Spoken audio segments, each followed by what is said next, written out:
welcome to Medical Voice. This is Dr Ujala. Today I am delighted to invite with me a very intelligent and successful doctor, Dr Rana Mohammed Sidiqi, who has joined me from Wales. Dr Sidiqi began his career after qualifying from Allama Iqbal Medical College in 2011, after which he completed his house job in Jinnah Hospital.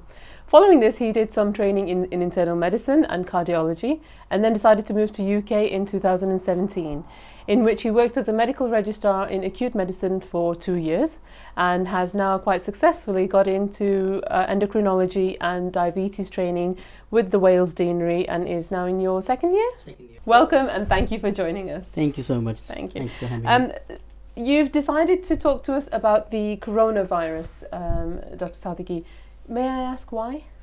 Well, actually, it is a burning issue at the moment, and it has really taken the world with the storm all over the place. So I was thinking that I was doing my best in the hospital as well, but I wanted to convey my message to my people all over the world that we can deal with this disease even while staying at home. Okay, this is good. Obviously, we have all, I think it's become a household name now, the coronavirus. What is it? Can you elaborate what this is for us, for those of us that don't understand fully? Yeah, actually, coronavirus is a family of virus which causes respiratory diseases. But the main thing which we are actually dealing with is a COVID-19 virus, which is one of a coronavirus, which is a mutated strain and has somehow become resistant to all other treatments and is much more dangerous than all other coronaviruses. Okay. Where did it suddenly come from? Well, it's a myth that it started from China, and we all do not know where it has come from. Okay. So there are still ongoing researches about that. We need to find out where it has come from. Yes, I believe there are quite a few conspiracy theories, but we won't go that way. What's the treatment being offered at the moment for corona? Is there any treatments available? So the main treatment for coronavirus is all supportive, which means if someone is becoming dehydrated, we give fluids. If someone is dropping saturations, we give oxygen, and we just treat if there is any secondary bacterial infections. But for COVID-19 itself, there is no targeted treatment available. Many things have been tried with minimal success at the moment. And then if things get worse, ITU may be the last resort. Yes, ITU. This is something that we are hearing a lot about. What happens when a person is taken with COVID-19 into ITU? So, out of 100 people which are infected with COVID-19, only 5% of the people need ITU support. Right. And out of those 5 people, 2.5 may still not need any ventilator support. Okay. But those 2.5 which will need ventilator support, they are going to do very badly. And out of those 2.5, another 1.5 may die. Okay, right. Okay, so this allows us to put things into perspective quite a lot, because obviously what we, from social media, the general understanding, what I have found amongst the public is that you get the coronavirus, you are automatically going to the ITU, and then from there you're being put on ventilators, and the next step is death. But what you're telling me is that out of the people who have the COVID-19, very small proportion get admitted. Out of that, a small proportion go to ITU, and even a smaller percentage out of them require ventilation. Exactly, it's like this. So about out of 195 people do not need any ITU support at all. Those 95, some of them can be treated in normal hospital wards, and most of them can be treated at home with just isolation. Okay, and while we're speaking about the treatment, there was some study recently, and I think it's being shared amongst the social media quite a lot, about hydroxychloroquine and the azithromycin combination having really good success rates. Donald Trump also has tweeted about this. What are your thoughts about this? So there have been some trials done about this. We haven't really found any clear-cut answer about that. So there has been very minimal data available. That's why at the moment FDA has not yet approved this as a treatment for COVID-19. So very early days, I suppose. Very early days, yeah. We still don't know if it helps. There is a myth that it has some resemblance with anti-malarial medications, so it can have some effect. And they're obviously on social media. Again, there are a lot of sort of tweets and posts about Israel coming up with a vaccine. Is that true? Vaccine is under process at the moment, but I don't see it being generated within the next few months. It might take 6, 12 or even 18 months. So that is the way to go, but still we are quite far away from that. So that's the reason why the only preventive measure would be isolation, social distancing, hand wash and hygiene. And obviously everything that we're discussing today is on the 22nd of March 2020. We don't know what the future days hold, and there could be lots of things coming up, and the things that we discussed today could potentially change. Right, so moving forward, coronavirus, for the public out there, what symptoms should they be looking out for? In themselves and in the family? Is there any particular symptoms that they should be more vigilant about? So the coronavirus can have wide variety of symptoms. The 3 more common symptoms would be dry cough, which is persisting, fever, and shortness of breath. Okay. But then after that, there have been patients who have presented with headache, sore throat, loose motions, pain in the tummy, and a lot of them were totally asymptomatic. And there has been a recent paper where ENT doctors have found that people have presented with just the change in the sense of smell, without any other symptoms at all. So that's very interesting. So if someone potentially loses just the smell and they have no other symptoms, then that could also be an indication that they're carrying COVID-19? They can be COVID-19 positive. Right. And how is this virus spreading so quickly? What's the route of transmission? How does one person pass it on to another? So the route of transmission is droplet infection. If someone coughs or sneezes, the drops come out of mouth or nose, and then they can live on any material outside. So this virus can survive on metal for 12 hours, on plastic for 6 hours, and on any other like wood and cardboard as well. Right. So it is spreading through droplet infection and contact with hands. Okay, so this droplet infection, so someone sneezed in a lift, and then you've been the next person to use the lift, and if you touch, say, the sides, the walls in any way, then you could potentially pick up the virus. Yes, you can. And then transmit it to yourself. Exactly, so, because the virus can, even though you can't see it, it can last there for 6 to 12 hours. Yes, it can last. Okay, so within a household, how would it pass from person to person? Again, from person to person, it can pass through anything because it can live on any material. So if some person is suffering, it can pass through cutlery, it can pass through towel, or using same bed, same equipment, even using the same bathroom or washroom. And some people don't even have symptoms, do they? So they could potentially be shedding the virus without having any symptoms. Exactly, yeah, that's the thing. So that's the reason why there was once a myth that should we go for screening everyone, although it may not be very cost effective, but maybe that's the way forward, not at the moment, maybe in future. Right, okay, so it gets passed on through, you said hand-to-hand touch as well, so this is why we're advising not to handshake anymore, is that right? Yes, that's the reason why. So we should avoid any contact, any physical so no contact. more handshakes for the time being. Okay. Now, the NHS has given, lots of information out there for the public, and one of the main things that they're stressing is self-isolation if you have symptoms. Can you elaborate what that entails and what that means?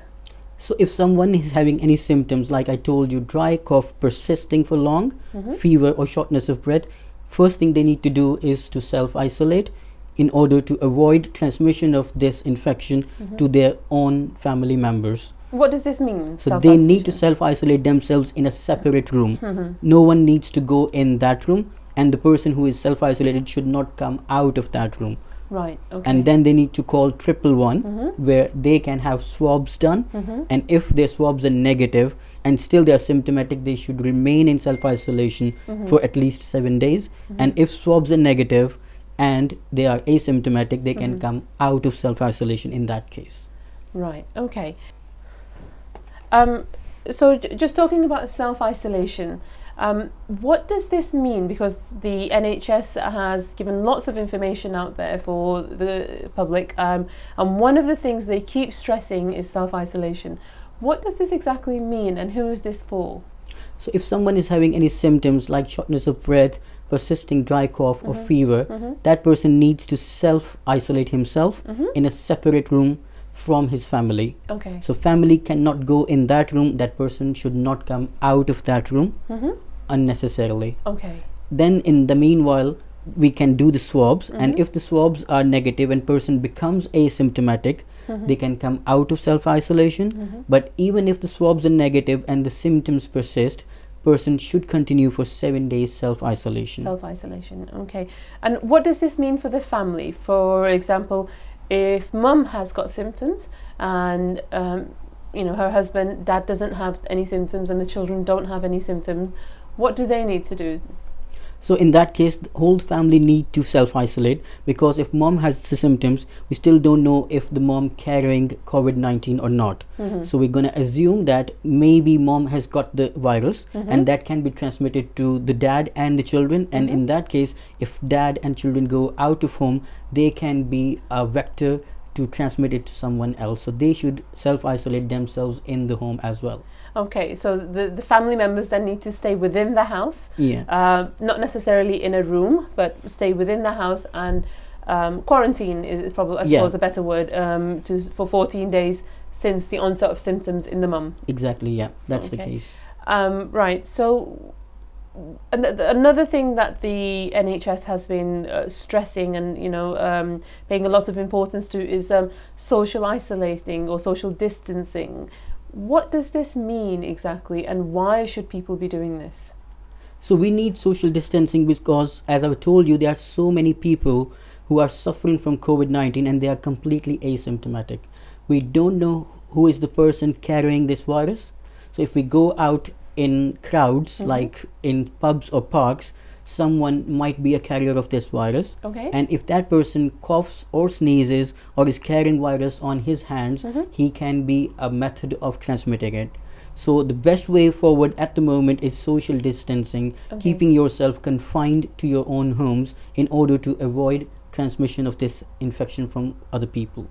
Okay. So, I mean, the government has actually said that you can go to the parks, okay, because the children being off school, they need some place to go, everyone needs some kind of fresh air. So walks are still encouraged in the park, but picnics are not. That's my understanding. Is that right?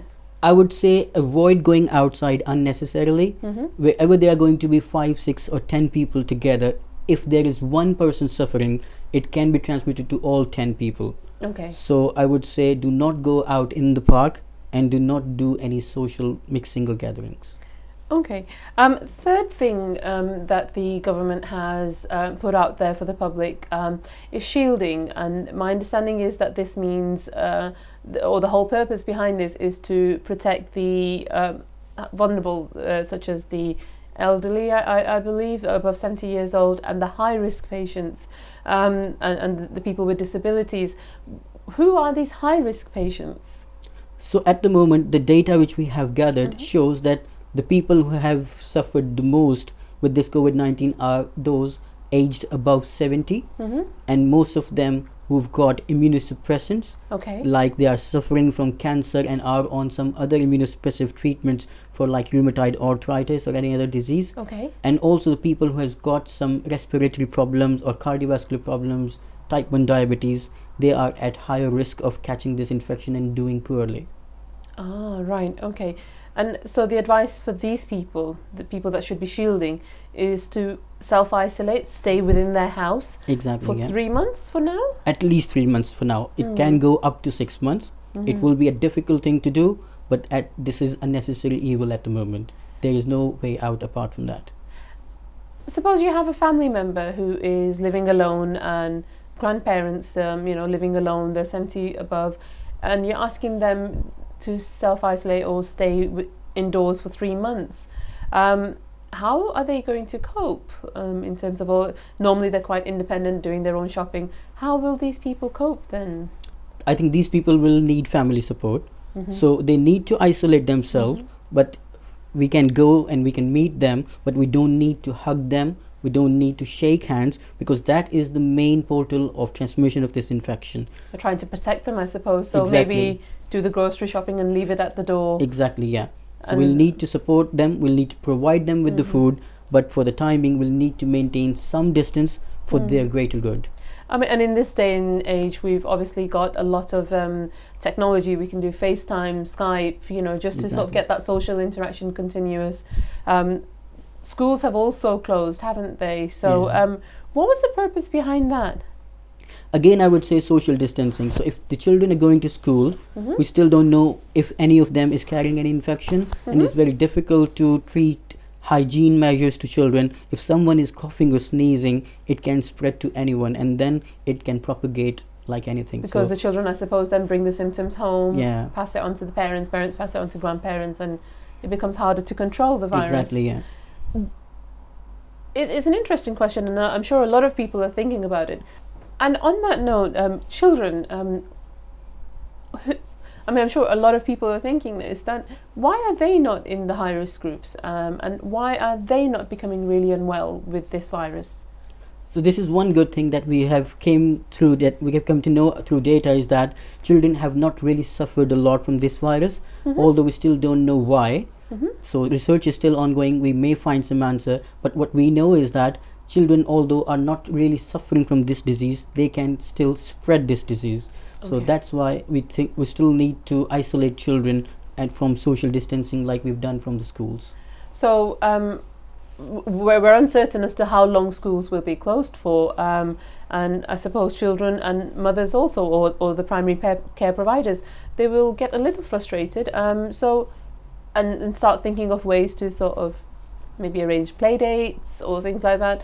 Would that be a no-no? You know, something that we shouldn't be doing? Yeah, what I would suggest is that avoid anyone coming in your house for the time being, because you again don't know if someone is coming to your home, maybe asymptomatic, but still can be a carrier of the virus. So I would say play at your own home, use some social media, have some apps, some indoor games, but avoid any gatherings or mixings. Okay, and that obviously includes religious gatherings, to the mosques, to the synagogues, to churches. Yes, it does include everything. So anyone can be carrier. For the time being, if we need to practice religion, we can do at our home. Okay. Now, China also went through the whole COVID-19 scenario. They seem to have got on top of it. Is that right? Yes, that seems like, because they had a very bad start initially, but they were on top of things very quickly. So have provided that they've got their population in excess of 1 billion, and the province Hubei, which was the main center of all this, they have got population of 60 million. Okay. And then Wuhan city has got the population of 10 million. Right. Out of that, they've got cases in numbers around 80,000, but still they were able to control deaths. There were only 3,000 deaths, although many, but much less than as compared to Italy. So all which they have done is through quarantine and isolation and taking some hygiene measures. They've done a great job. So what? Speaking of Italy, why has Italy not been able to do the same? So I think Italy took it quite casually. They were quite complacent about it. There were warnings initially, but they were not serious about it. And the reason we've seen now is that they've got less number of cases than China, but still a lot more deaths. A lot more deaths, okay. And there's been many similarities made between England or UK and Italy. Are they true? I mean, they're saying we're 2 weeks behind them. It looks like, yeah. So if we see the number of cases in Italy and UK on their day 12 and on our day 12, they are quite similar. But at the moment, we have taken some steps for which I'm quite optimistic that maybe our day 15 or day 19 will be different from Italy. Italy went rocketed with the number of cases, but for UK, I'm hoping the things will be much, much better, provided we really practice social distancing and isolation. So, Dr. Sidiqi, you discussed the routes of transmission, how it gets transmitted. Can you explain the speed at which this is being spread? Because the figures are quite astonishing. Yeah, the spread of this virus has been quite alarming. So since the report of the first case, the first 100,000 cases took about 90 days. Okay. And from first 100,000 to the second 100,000, it was only 12 days. And since then, the third 100,000 it has taken 3 days only. So it is really on a rise, and it is of massive proportion. So we need to do something very, very seriously about it. Right. Oh, gosh, that is quite worrying, I suppose. Yes, it is. So like one person transmits it to 4 person, and then those 4 person transmit to another 16, and then there is a chain reaction. And it is said that one person can transmit it to 3,500 persons in a total of 7 days. Oh gosh, and I guess that's where the figures are coming from. Yes, it is. And this is why we need to stress Social much. distancing. Yeah. Social distancing is the way to go. Okay, all right. Okay, so there's quite a few myths behind the coronavirus, and we haven't got time to discuss all of them, but the most common ones are the ones that I've seen float around social media quite a lot. And we'll just discuss them, and we'll get your professional opinion. One is that if you drink a lot of water, then the virus, if it enters your mouth, it will go through the stomach and the acids will kill it off. Is this true, that you won't get COVID if you keep drinking water? So water in itself is a good thing. It can keep you hydrated, and when you are well hydrated, you are in a better position to fight any infection, be it COVID-19 or any other viral infections. Okay. But by itself saying that this water can be a shield against COVID-19, we haven't found any such evidence. Drinking water may not be able to prevent us from COVID-19 if someone has got it. Okay, so it's a general good habit, Yeah. but it's not, it's not going to protect you if you It's not catch COVID. Okay. Another thing is they're saying that with the summer months coming up, and as soon as the temperature gets a bit warmer, COVID-19 will disappear. Is that true? Again, we are really not sure about that. Most of the respiratory viruses are more active during the winter seasons. So they tend to slow down in summer, but we've seen so many different trends with this COVID-19. It is different from many other viruses. It is a mutated strain, so it may behave differently again. And even if there is winter, if there is some summer in UK, there may be winter in some other parts of the world. So it may be active there, and then Could later keep going on around come in back. circles, I suppose. Yeah, it can always come back again. Right. Okay. Ginger, garlic, turmeric, all these things, that are people's go-to food items. Do they have any evidence that by eating these items, such food items, that you could be protected against COVID? We haven't found any such evidence yet. So eating anything like that will not be the way. It can't really prevent from virus. So again, generally just keep on top of a good, healthy diet to Exactly. keep yourself in a good state of fitness, but not necessarily proven to protect you. Is that right? Yeah. Okay. Now, bringing it back to basics, I think you did discuss that one of the main things to protect ourselves is good hygiene. And one of them, I think they're strongly emphasizing, is hand washing. Is that right? That is perfectly right, yeah. So at the moment, the best way to deal with this virus is hand hygiene. That is hand wash. We need to do it as recommended by World Health Organization. Need to wash our hand after contact with anything, and Right. wash it for at least 20 seconds with all 7 movements of hand wash as recommended. Okay, so would you be able to show us these 7 movements? Yeah, sure, why not? Okay. So yeah, we'll need to wet our hands with the water first, Okay. and then apply some soap or sanitizer, anything like that, and then we're going to rub our hands like this. So this Okay. is the first movement, Yeah. and after that second movement we'll be crossing our fingers from both hands from the Right. front. Okay. Third will be crossing again, but from the Okay. back on both hands. Fourth will be fingertips, Right. both hands. Fifth will be nails, Nails. both hands again. Sixth will be thumb, Okay. and seventh would be the wrists. The wrist. Okay. And it usually takes about 20 seconds, which is recommended.